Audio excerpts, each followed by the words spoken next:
فاسألوا أهل الذكر إن كنتم لا تعلمون۔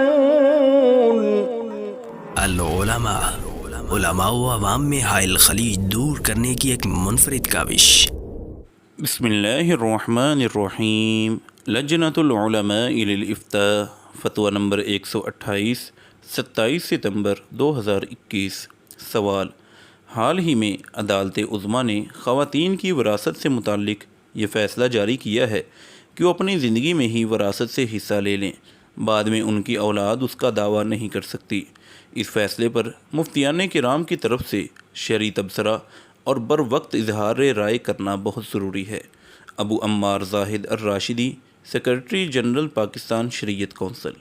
جواب: الحمدللہ وحدہ والصلاة والسلام علی من لا نبی بعدہ۔ قرآن حکیم میں ہے: للرجال نصیب مما ترک الوالدان والاقربون وللنساء نصیب مما ترک الوالدان والاقربون مما قل منہ او کثر نصیبا مفروضا۔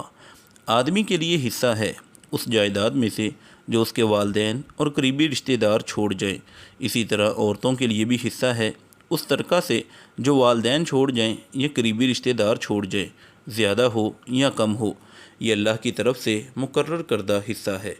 ہمارے ہاں معاشرتی روٹین یہ ہے کہ عورتوں کو حصہ دیا ہی نہیں جاتا، اگر دیا جاتا ہے تو پھر قطع تعلقی کر دی جاتی ہے۔ عورتیں بسا اوقات اس لیے بھی خاموش رہتی ہیں کہ اگر میں نے اپنا حصہ لے لیا تو میرے بھائی مجھ سے قطع تعلقی کر دیں گے، لہذا خاموشی کا مطلب دستبرداری سمجھنا درست نہیں، بلکہ ان کا جو حق بنتا ہے وہ دینا چاہیے۔ اگر ایسی حالت میں وہ معاف بھی کر دیں پھر بھی معاف نہیں ہوتا، کیونکہ ابھی تک تو وہ اس کی مالک ہی نہیں بنی، تو معاف کیسے کر سکتی ہیں؟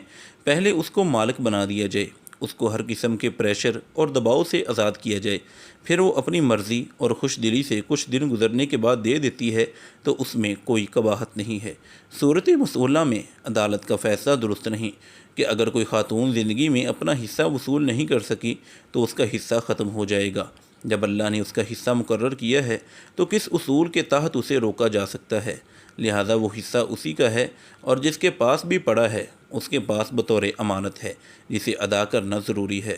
خاتون کی وفات کے بعد وہ بطور وراثت اس کی اولاد کو منتقل ہو جائے گا، جس کا وہ مطالبہ کر سکتے ہیں۔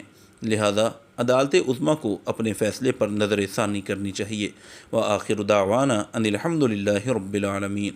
مفتیان کرام فضیلۃ الشیخ ابو محمد عبد الستار حماد حفظہ اللہ، فضیلۃ الشیخ عبد الحلیم بلال حفظہ اللہ، فضیلۃ الشیخ جوید اقبال سیالکوٹی حفظہ اللہ، فضیلۃ الدکتور عبد الرحمن یوسف مدنی حفظہ اللہ، فضیلۃ الشیخ سعید مجتبیٰ سعیدی حفظہ اللہ، فضیلۃ الشیخ ابو عدنان محمد منیر قمر حفظہ اللہ، فضیلۃ الشیخ حافظ عبد الرؤوف بن عبد الحنان حفظہ اللہ۔ العلماء، علماء و عوام میں حائل خلیج دور کرنے کی ایک منفرد کاوش۔